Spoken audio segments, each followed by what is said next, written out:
Okay, you go. Go ahead. Hi, Eysia. How are you today? I'm doing fine. How are you? Good, thank you. I'm so glad to see you today. I wanted to go over the papers that you should have read or signed beforehand about confidentiality. Is that okay with you? Absolutely. Okay, so basically what they say is that if for any reason I feel like you're going to do harm to yourself or harm to anyone else, that I would have to report that and breach confidentiality potentially. Another aspect of that would be if I get subpoenaed to a courtroom, then I might have to as well. And then lastly, I'm a student at Southern New Hampshire University. And so for my sake of learning how to be a better counselor, my professors may from time to time watch my videos. And as long as that's all okay with you and you have no other questions, then we can just move on past that. Absolutely. We're good. Okay, great. So what brings you to see me today? Um, it's a lot. So I started this new job and it's in the same field as I've been in for a while. Can you hear me? Yep, I hear you. It's been in the same field, so it's in sales, and I really didn't want the job. I just kind of went for it because I knew somebody that worked there, and it was just easy transition to get right in. Hmm. And since I've been there, the manager hasn't been treating me right. She's treating me different than everybody else, and I'm not performing like I want to. And I just feel like I don't feel like doing it. Like I've only been there a couple of months, and I'm not interested in the job. I didn't even want it anyway. I just took it just because. And now I feel like I can't do it.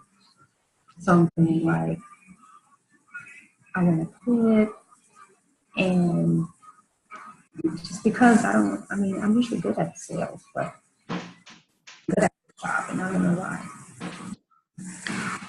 So let me just kind of summarize it. You started a new job and you did it mainly because you knew someone there and you wanted to work alongside them, is what I'm Yeah, gathering. right. Okay. And you really just don't like it and you don't like the manager and you want to leave. So based on that, do you feel like that's the next step? Um, I mean, I don't want to disappoint the person that got the job for me. Um, and I guess technically, if I really put my mind to it, I probably can do a better job at it. But I haven't had any motivation to do so. Plus, my manager being on me, you know, and not really helping me like I need help or, you know, pushing me in the right direction. It's just not making me want to be there. It's not motivating me to stay at all. Um, Part of me wants to prove to them that I can do a job and I can excel in it. But then the other part is like,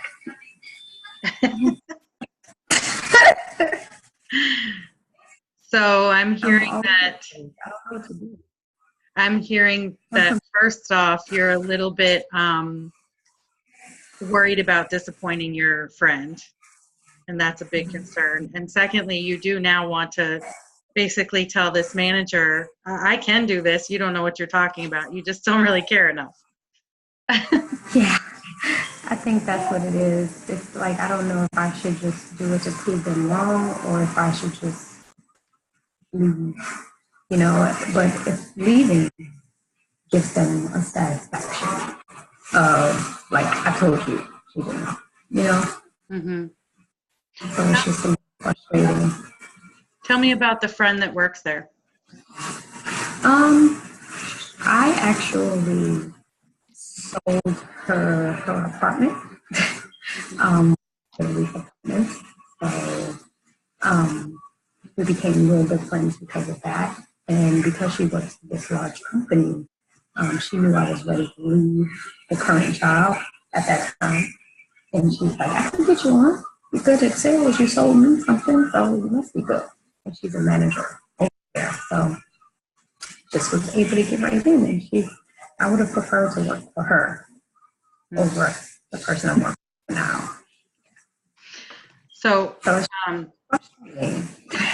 it sounds very frustrating. Um, have you talked to your friend about it? I haven't. I I didn't know. I mean, part of me doesn't want to get the manager in trouble because she's excluding me from things. She's not um, encouraging me. She'll look over me. Um, like if she's talking to everyone in the row, she'll skip over me and talk to the next person. It's very weird. Mm-hmm. And so those I haven't did that because I feel like if I explain all of those things, that manager may get in trouble, and I'm just not trying to escalate it that much. Mm-hmm. Let me be, I guess, and just saying that I just don't want to deal with it. It'd just be easier to leave. Well, it sounds like she's demeaning you as a person. She has been, yes. She has been, and it's frustrating because I've never had that at the job before, and the old me would would definitely stay and just uh, aggravate her, and so I feel like leaving. But now I just don't feel like doing What's changed from the old you to now? it. The old me, you know what's funny because I kind of missed that part. The old me wasn't as timid. I think the old me was more, I don't care what you say. This is what I'm going to do. I'm going to prove you wrong, and then I'm going to leave. You know, and I was more confident. Mm-hmm. Skill doesn't matter what the skill was. So I didn't really care about any obstacles because I knew I was going to get past them. Now it's weird. It's not like that anymore. I think it's part of it is still in there, but it's not coming out like it used to come out, and I don't know why. Wow. Well, okay, it sounds like there's a lot of things to work on here. One, making sure you don't damage the friendship. That's important to you. Yes, Two, deciding whether the job's important enough to continue.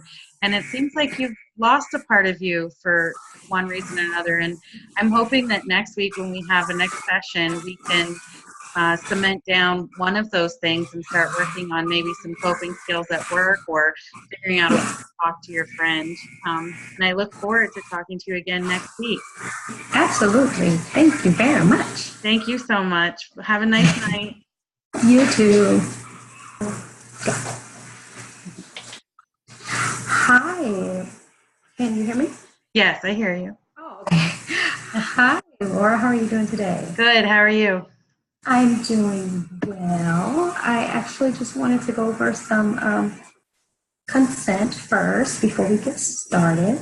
I just want to let you know your privacy is important to me, and whatever you discuss is confidential, of course.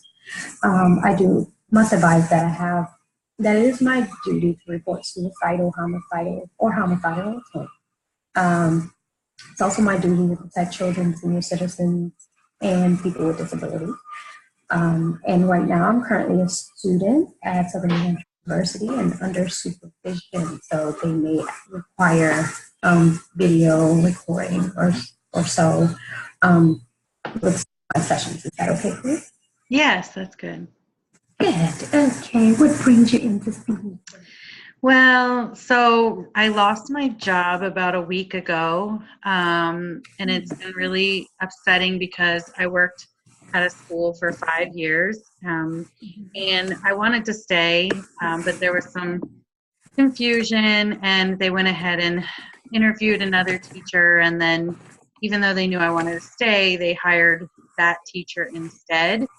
And so I felt a little betrayed, and to make matters worse, at the end of the week, I had my daughter graduated high school from the same school, and I had to sit with all the kids at the school and watch a video, and I broke down because I'm gonna miss all the kids and miss the school, and it was just a lot in 1 week. Yes, I can see that. I mean, it seems like you've had a very overwhelming week. So I can only, it's hard to even see anyone that worked so hard go through a situation like that, and you feel betrayed. You said, Yeah, definitely. I feel like I gave them 5 years, and the first year I gave them for volunteer. I was a volunteer. I worked there for free, and the 4 years after that, I've been there day in and day out, hardly ever call in sick. Um, done my own curriculum. Everything's been very um, one-sided. I never had their support, and then when it came down to it, I feel like I worked so hard, and for what? They just let me go anyway. right? I'm sorry. So it seems to me, just to recap, you've been working at this school for a while now, and you gave them umpteen hours of your time, feeling unappreciated. Um, you dedicated a lot of time to them, and they haven't been supportive at all. Right. Yeah. Right. I feel like I just feel lost. I don't know where to go from here. And work is not, easy to come by, and then in the town that we live anyways. And then, of course, after 5 years, you have to re-practice interviewing, and, it's just so much. And they left me high and dry. I don't know how I'm going to pay the bills this month. I mean, it all just doesn't make any sense to me. So it seems, I mean, you said you feel lost and you feel a little neglected by them because you've given them so much work. Yeah. Yeah, definitely. Yeah. You mentioned having to interview. How are you feeling about that? Like, how are you feeling about having to start this process all over again? I mean, I think if I was trying to go into the same profession, I wouldn't even skip a beat. But because I'm trying to move to something, where I'm getting away from kids and the attachment doesn't have to be there as much, it feels foreign. I'm nervous, and I keep applying, and nobody's calling me back, and it's just it's scary. It's very scary. Why are you nervous? What are you nervous about? Um, Being the right candidate, I guess, or having people like me enough to take me on, and then also probably starting something new and having to rebrand myself, establish who I am, and find something where I actually feel good for a change. Yeah. So trying to find something that makes you happy, Yeah. so you can express those good qualities, those awesome qualities you've had when you worked with the kids, correct? Yes, definitely. It's easy when you work with kids. Kids just judge you on surface level, and they tell you if you're great or if suck, essentially. But when you get into a world full of adults, they just judge you for what you bring to the table, and sometimes it's not enough. And I don't really want to be constantly bombarded by other people's judgments, and so it's new. It's a new, scary experience.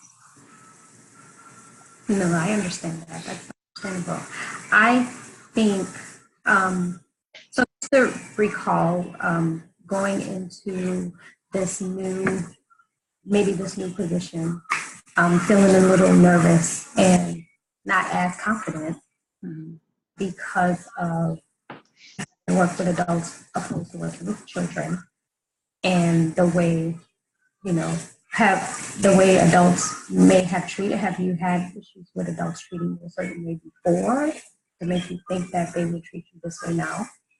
Yeah, I mean, I don't really fit into the mold of everyday life. I don't know if you can tell, I like to do weird things. My hair's green right now. And I think that I'm in the town I live in, I'm very pushy and brazen and bold to these people, that is. And so I come across in like an aggressive northerner type, and I'm in the South. So I definitely have trouble feeling like confident enough that I'll fit in and not be treated like I'm too much, essentially. So you're just trying to be you Yeah. in a world where maybe they're not used to a certain mold, but are you feeling like that mold is something you want to fit in with? I definitely don't want to fit in, but I want to pay Okay. my bills. Okay, so let's say for our future sessions, because although yes, they're mentioning the mold and how different adults treat people differently, and I understand completely, I feel your pain on that. I want to work on you though. I want to work on building your confidence and not having to worry about that at all. When you build up that confidence, you show why you're the way that you are. And, if you say you're different, show why you're different. And this is what I want to be. Um, and have so much respect for yourself and confidence for yourself where it doesn't matter where you go. People are going to feel it. So I want to build on that because I think ultimately when we build on you, it doesn't matter what's surrounding you right now. It's not matter. Awesome. So I think that would be great. something that we can talk about in future sessions. Yeah, I think so. I think that would be good. Yeah. Okay. Then that's good. Wait to talk to you more. Me too. Thank you again. You're welcome. Have a good day. You too.